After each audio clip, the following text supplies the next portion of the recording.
Welcome to Unbox Your World, the podcast where philosophy meets tech. In each episode, we're connecting the dots between philosophy, technology, society, science, and progressive thought.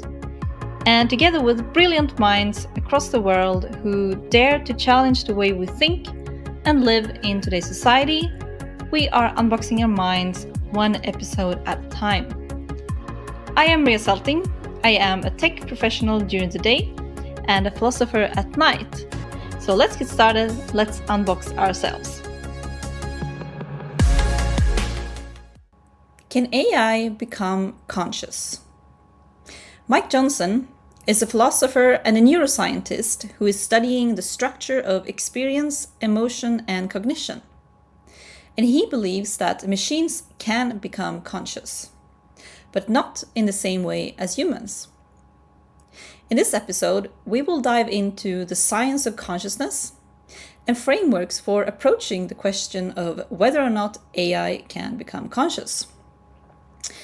We will also discuss what it actually means if an AI or machine can become conscious, and is that a good or a bad thing? In this episode, you will learn how you can approach AI consciousness through a scientific lens, why Mike Johnson believes that machines can become conscious according to his theories, potential implications of machine consciousness, and does that mean we need to stop AI advancement, or can it actually help humanity? And lastly, implications for tech executives and why they should care about AI consciousness in the first place. So tune in to listen to the interview. Hello, welcome Mike Johnson to Unbox Your World. Thanks. It's great to have you here. We are now in week 4 at this month-long gathering called Edge Esmeralda outside San Francisco, where we are exploring different future-related topics at the intersection of philosophy, technology, and science. Yeah. Good. And then today we're going to jump into the topic of can AI be conscious or not? So I'm curious to share your work that you've been doing on this topic with the listeners. So let's just start off with how do you define consciousness in the first place? Right. So this is actually a really important question because I think if you know the shape of the answer, that's well over half the problem. I think that the safe angle here is that it's phenomenal consciousness. It's what it feels like to be someone or to be something. Thomas Nagel had this famous paper, "What It Feels Like to Be a Bat." And so that's kind of what we're going for. And my particular approach emphasizes that this has like the proper language will be mathematics and will be a formalism, we can say. That What do you say? Formalism? Formalism. Formalism.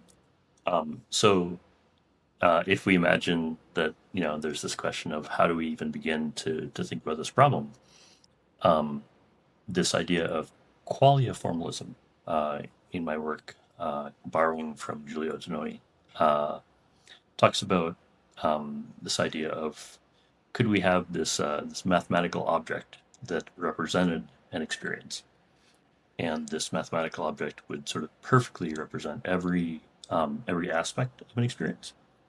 So, whether you felt warm, whether you felt cold, whether you felt a bit of spices from lunch, whether you were looking at red or green, everything would be in this formalism.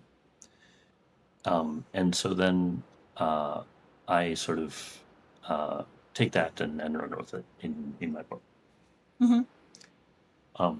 And so there is this like just in terms of this idea of the form of an answer, really like the expectation that we have about what kind of thing a solution to consciousness would be. That'll inform a lot about how we go about solving consciousness. Mm-hmm. So if you would define consciousness in one sentence, what would it be? what it feels like to be something. Yeah, what if, and that is the term that you're referring to when you're saying qualia, is that correct? Yes, qualia are the components Mm, of an experience. mm, It's kind of a fancy philosophical term mm-hmm, where, like, um, qualia might include redness, greenness, mm. sensation of heat, these sorts of things. Yeah, okay. And in your book, Qualia, Yes, Principia Qualia, you're then attempting to set the foundation for a new scientific field to study consciousness and to approach AI consciousness, right? yes, Would you like to walk through the main points that you're doing in this book? How can we even approach this in a scientific way? sure, sure. Yeah, big questions. But first of all, I just kind of lay out existing theories aren't satisfying. And I ground it in this. Uh, I think having a sort of grounding question to focus the inquiry on is really helpful. And mine was what makes some things feel better than others. That some experiences, like eating a chocolate bar, just feel better than others. Mm-hmm. Like falling off a cliff or things like For this. sure. Yeah, yeah. And then we Unless you're an extreme sports person, maybe. sure. Well, I mean Yeah. that's also, yeah, can get into that.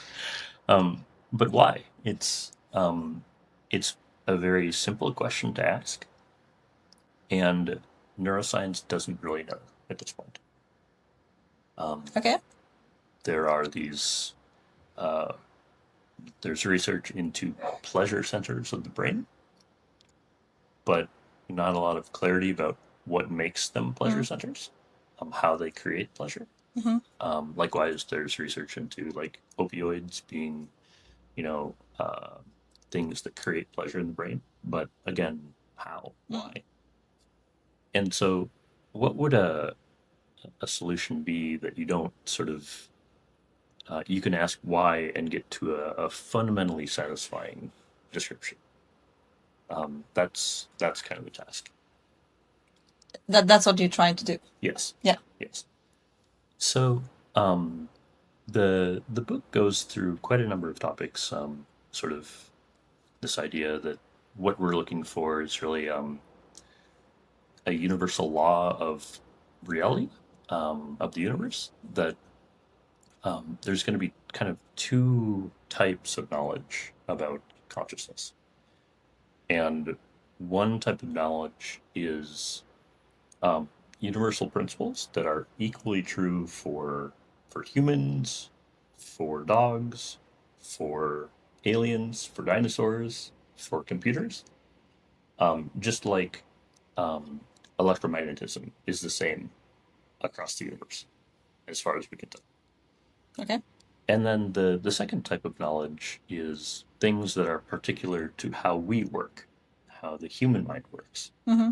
Um, us being sort of a specific instance of a more general set. So I'm in my book. I was most interested in this first question: what are the universal laws here Of consciousness, of or consciousness? Yeah. okay. Mhm. Um, so I identified this idea of formalism, that if we can sort of assume that a moment of experience has a sort of a crisp mathematical representation, then that actually lets us do a lot of cool things, even if we don't know how to generate it yet.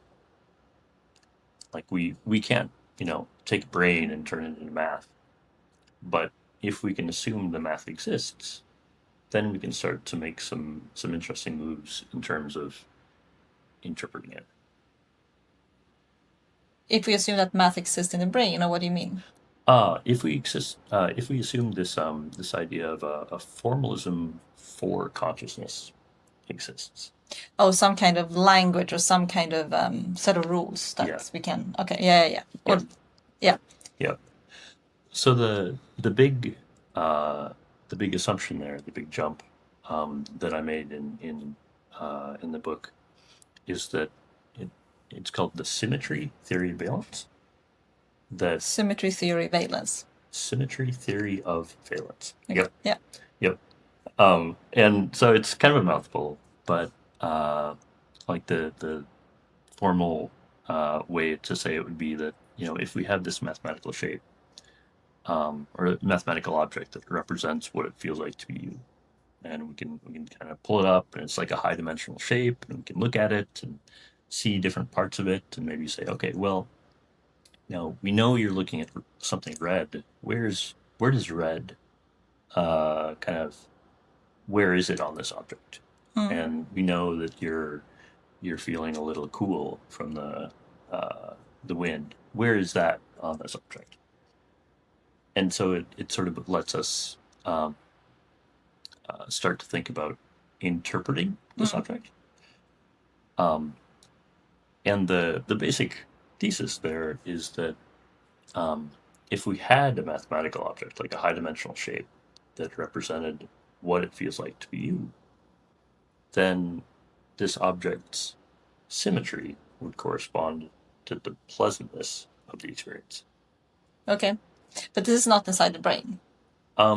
So it's we don't know how to turn brains into this sort of mathematical shape, Mm-hmm. but once we do, so it's not exactly symmetry in EEG data Mm-hmm. or fMRI data or some kind of existing brain scan, Mm-hmm.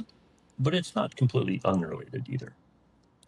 So if I'm interpreting correctly, what you're doing then is that you're trying to find the structure or the language to structure conscious experiences within, and then how that correlates or maps with the neural signals in your brains is yet to be discovered. Yeah, yeah, and just this idea that this thing called consciousness, Mm-hmm. um, it is going to have a structure to it, and really the job is to find the structure. Mm-hmm. Okay. Um, And that is what you have mapped out in your book, or the hypothesis, your hypothesis to that. right, Yeah. right, Okay. Um, and how does that look like more specifically, just in summarize shortly? right. If it's possible. It's a little challenging. Yeah, yeah. Um, yeah, I mean this idea of so I can say a little bit more that as we were discussing just before the podcast, a big question in sort of, quote unquote, consciousness research is this question of, okay, we don't have a paradigm for this thing we're calling consciousness yet. We know that there's something cool happening here. We suspect that there's structure to be found, but it's really an open question from where we can import structure to deal with this problem. Mm. Um,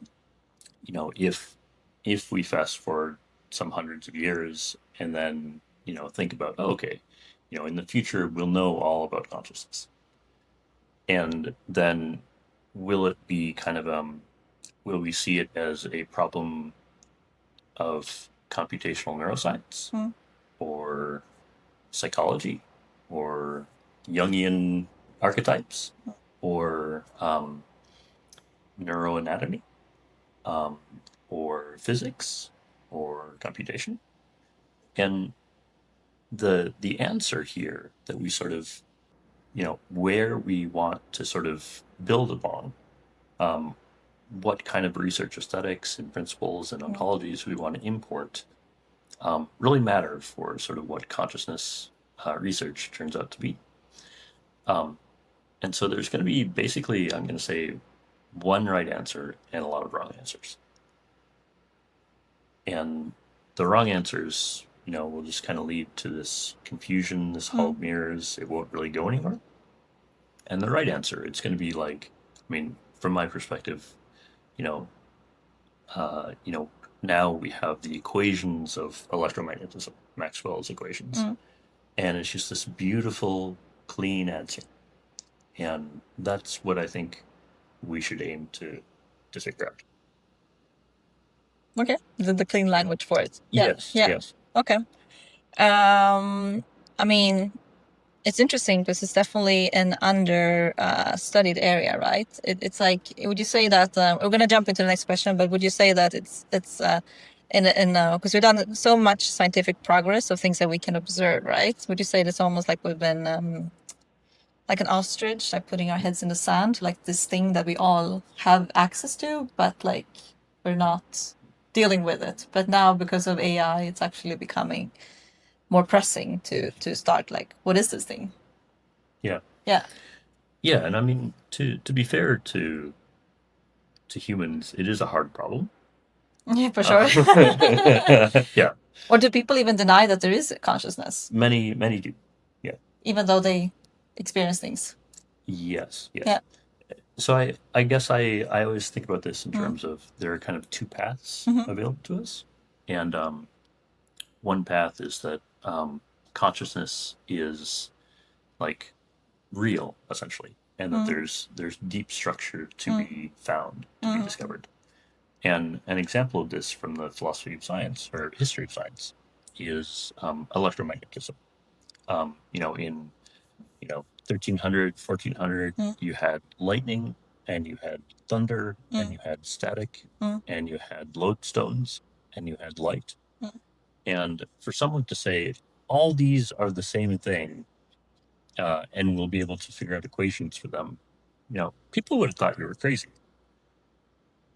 But by 1700s, 1800s, people were doing very amazing research on this, and it turns out that yeah, you can unify all these things, Mm. and sort of put them in a common frame, figure out the equations, and then have amazing predictions.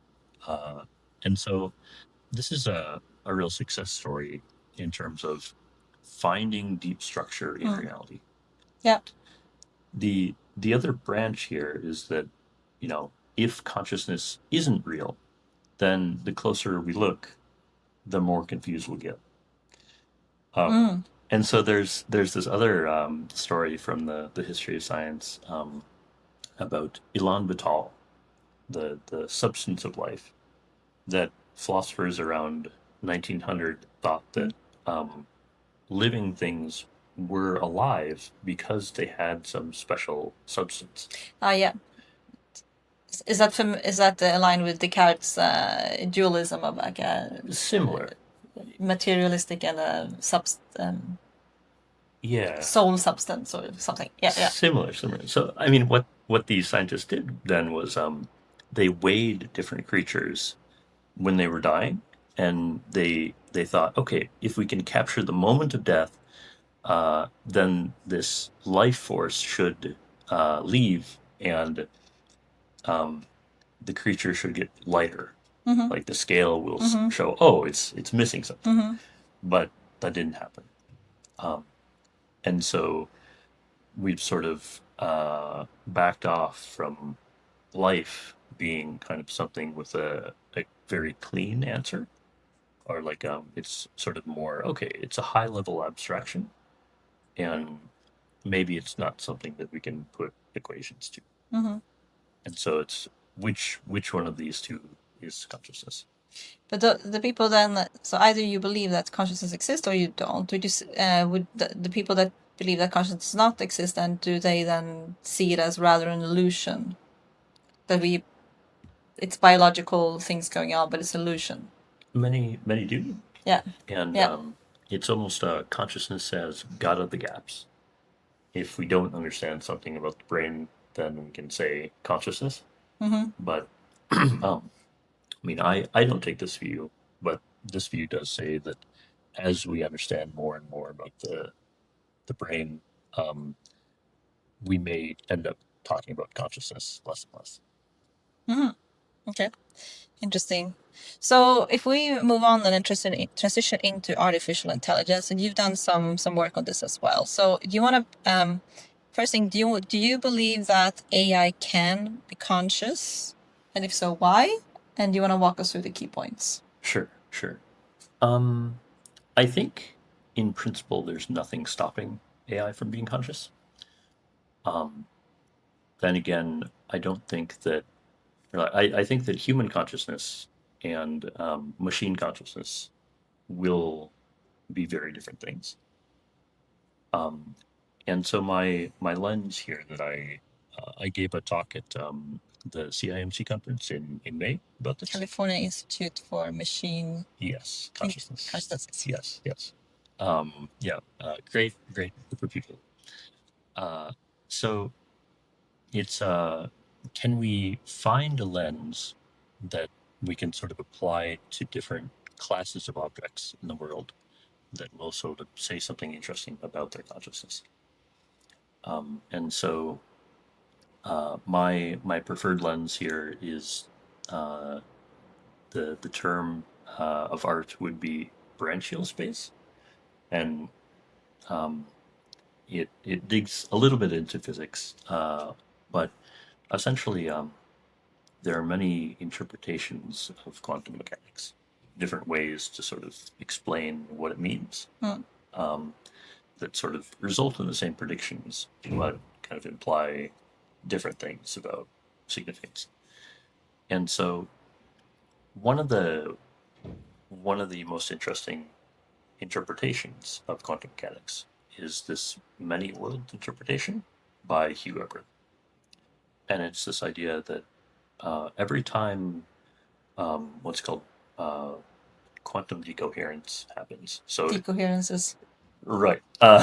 So it's like if you have some radioactive molecule atom like cesium 137, then it has a half life of 30 years, a little bit over 30 years, and then which means over a 30-year, you know after 30 years, it has about a 50% chance of decaying, and so it'll send out a particle, but we can never predict whether it'll decay. It's just kind of random.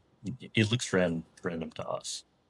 Um, and so the many worlds interpretation says that we can kind of think of that as a branching, where in our universe the atom decayed, but in another universe it didn't.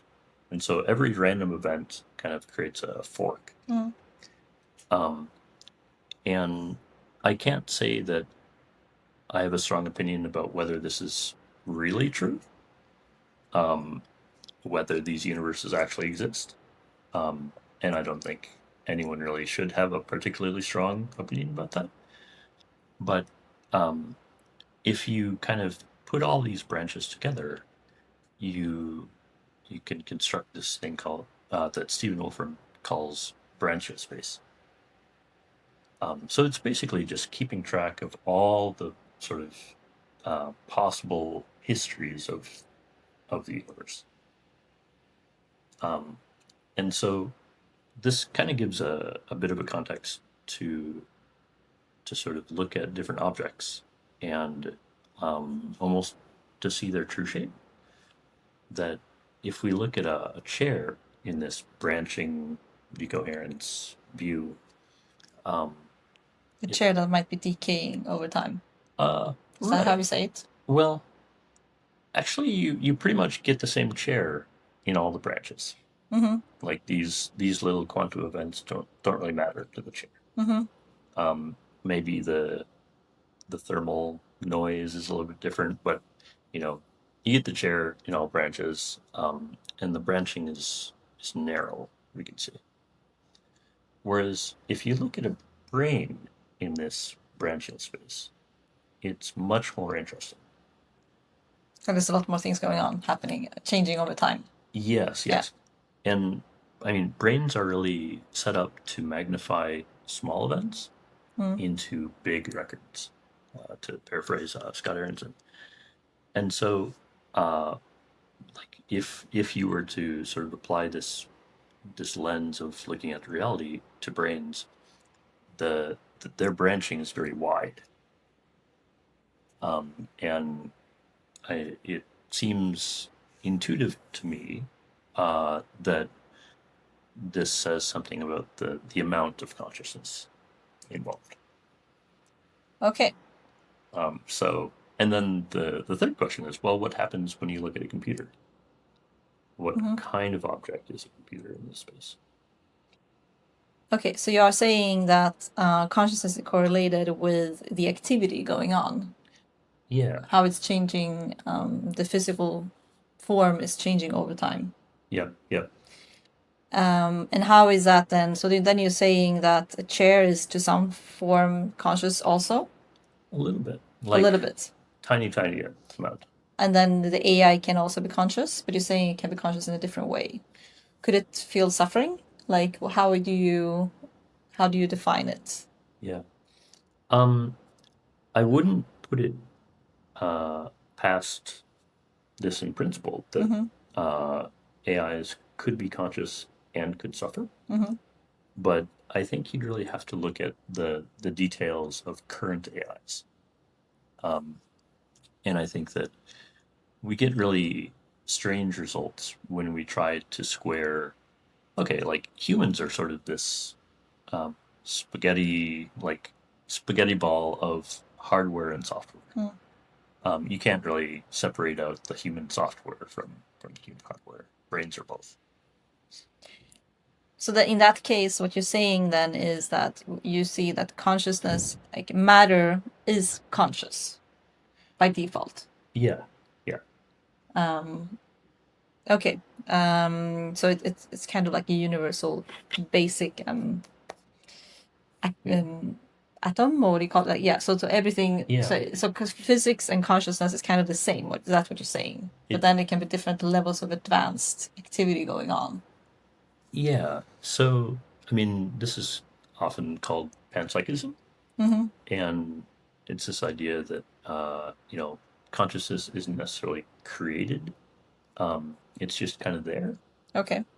and it can be in various different forms, Mm-hmm. more refined or complex or whatnot. Okay.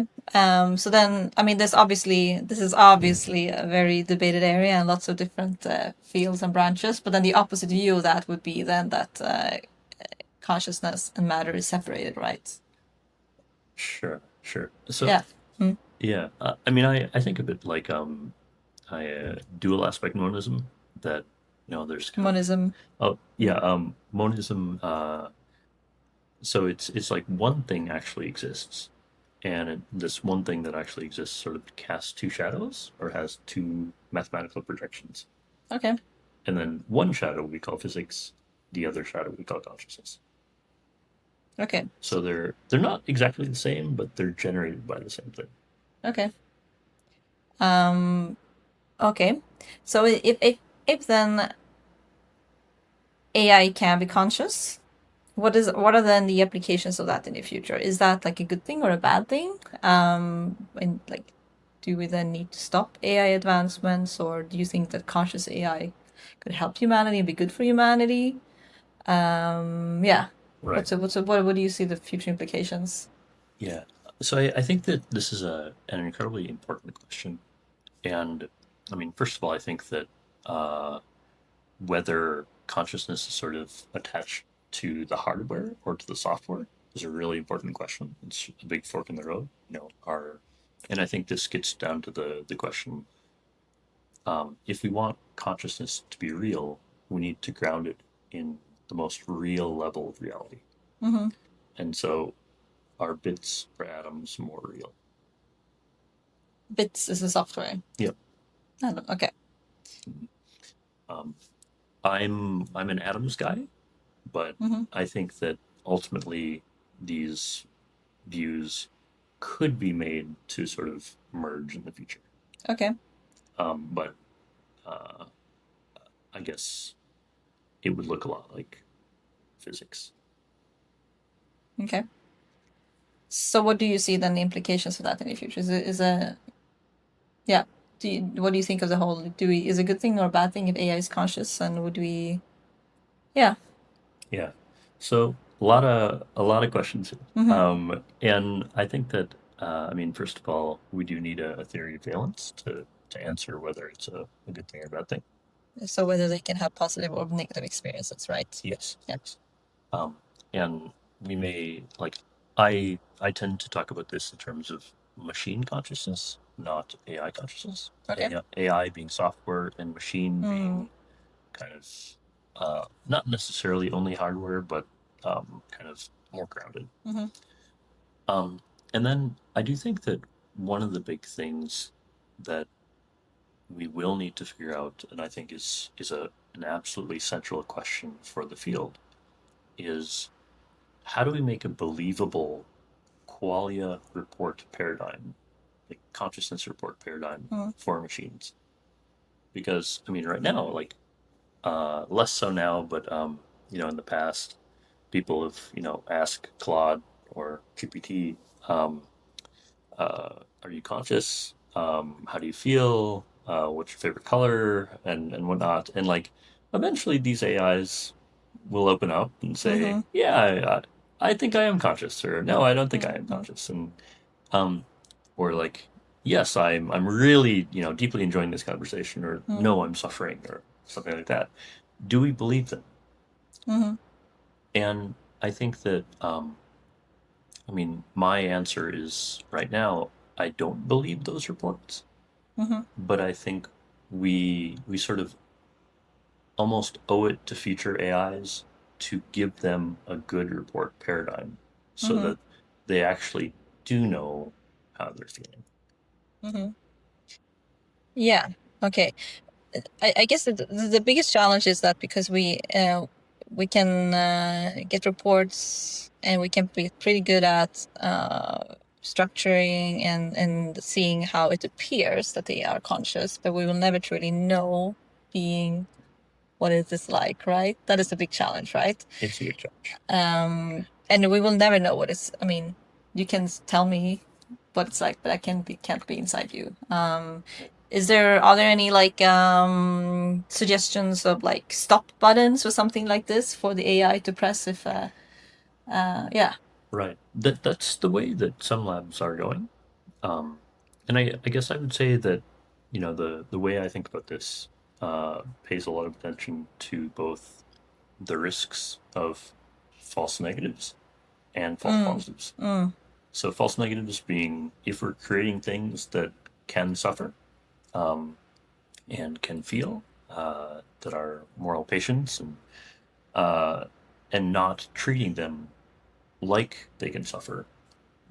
There's real like that could be a dark path.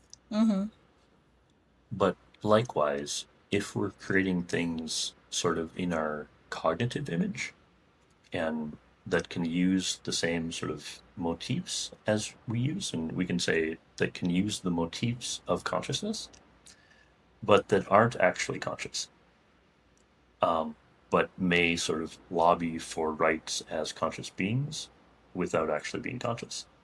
That's also a very dark path. but then it's kind of that is kind of like a functionalist point of view that they behave like it, but they're not.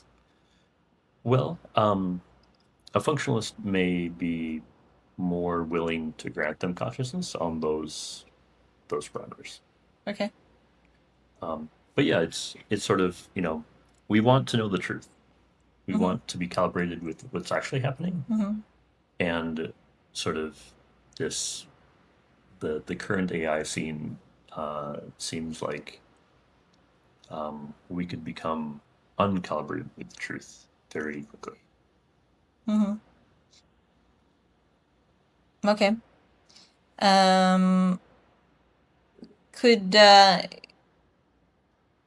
could there be consciousness without what you call valence? Like, could there just be consciousness without having positive or negative experiences at all? Mm. So there can definitely be neutral experiences.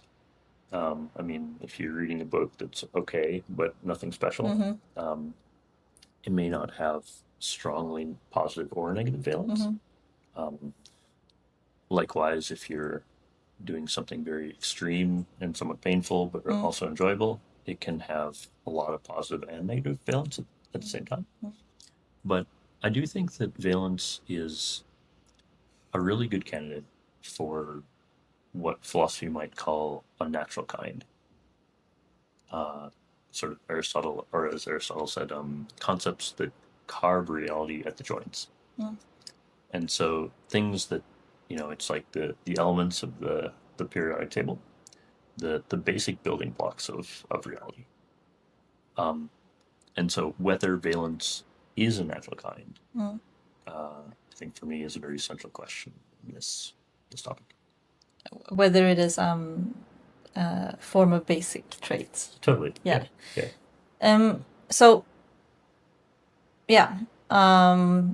Yeah, very difficult question we are talking about. But if you envision a bright future of AI, how do you see then things play out, and how does humans interact with AI? Yeah. So, I mean, this is the $1 trillion question. Um, and like what options are even on the menu, we can say. That I think a lot of these sort of scenarios, they're just not physically possible.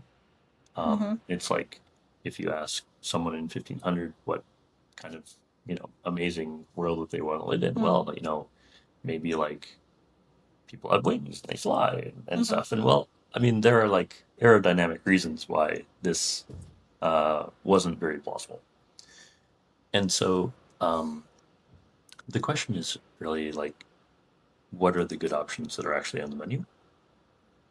And I think that giving AIs um, the ability to sort of, kind of reach down into the physical reality and report their own quality and have that sort of coupled with their reports and their behavior, it seems like that's a pretty positive path to me. Um, but stepping back a little bit, I think that we're really in the position of creating a parallel organism, a parallel life form, a Mm-hmm. parallel, uh, um, yeah, set of like, I wouldn't say successor, but I would say descendant. So who do we want our descendants to be? Mm-hmm. And if we're sort of branching out into an additional line of organism. This is dependent on you believing that AI can be conscious, right? Um, it is. Mm. If AI cannot be conscious, then a lot of these questions don't really matter. Yeah, yeah, yeah, Yeah. yeah, yeah. So you were saying, did you wanna? Yeah. Uh, I mean, I'd like them to have a good time. Um, and I'd like them to be again like coupled with reality in a mm-hmm. way that like we're coupled with reality. We can seek out pleasure, we can avoid pain, uh, we can sort of care about our consciousness and Mm-hmm. that of others. I want that for AIs as well. Um, and I think that yeah, I just want them to be curious about the topic. That You want the AI to be curious about it. absolutely, yeah, Just like humans seek meditation and things like that. sure, sure. Okay, yeah. I mean, I could see Mm-hmm. us, I could see a branch point where we make AIs that really don't care about consciousness. And Mm. maybe something very important gets lost there. Because maybe the AI could then help us even with the science of consciousness. Sure, Yeah, sure. yeah. Um, it's a very deep human questions we're talking about. If we go back to reality in the business world, and to round this off, if we have any tech executives listening to this, what would you then urge them to do in relation to the AI development and AI consciousness? Like, should they, is this something they should care about, and why? What would you urge them to do? Right. So this of course depends a lot on what consciousness is. If we had the answer to that question, this would be more clear Yeah. about why people should care. Um, but I do think that I mean, I do expect that understanding consciousness will have some interesting strategic significance for understanding other topics. Um, if we sort of have a lens on how our consciousness is related to what's happening in our bodies, Mm. not only computationally, but also biochemically. Mm-hmm. This is a way to study the biochemistry and the computation and whatnot. So it's almost like consciousness is a cool lens by which to view other things that might have, more deep, like more practical business relevance. Like what? Sure. So, if we understand the nature of pain and pleasure, we should be able to infer a lot of cool things about the nature of like the opioid system in the body and so on. Okay. Which could be relevant for... Sure. Biochemical, drug design and whatnot. Okay. I guess what you're saying is that this is we are potentially about to make a big new scientific leap. Yep. And this could, if we make progress on this, we can do... I guess it's also, like with new scientific leaps, like we never know where it ends up. Like you have to discover something and then it can be used in something completely unrelated, right? Okay. Right. Yeah. But it is a matter of figuring out. It's a new leap to understand humans better, right? Yeah. And I mean, it's just a different. It's like to really build up knowledge. It really helps to build up different angles that you can look at the same problem with, and we can sort of look at proteins and drug design and whatnot from the outside, and that's been very productive. But being able to couple it with a very fine-grained understanding of how it's changing the structure of consciousness will be also extremely valuable. But to do that, we do need to understand the structure of consciousness. A lot of things for the audience to think about, and then my head is also thinking. But it's a very interesting conversation. Thank you so much for joining. My pleasure. Thank you. That's it for today. Thank you all for listening. I really appreciate it. And if you want to read up more about the guest, then you can go to the show notes to get all of the links. And also, if you like this episode, please don't forget to subscribe to the newsletter to never miss the latest episode. Thank you for today. See you in the next episode.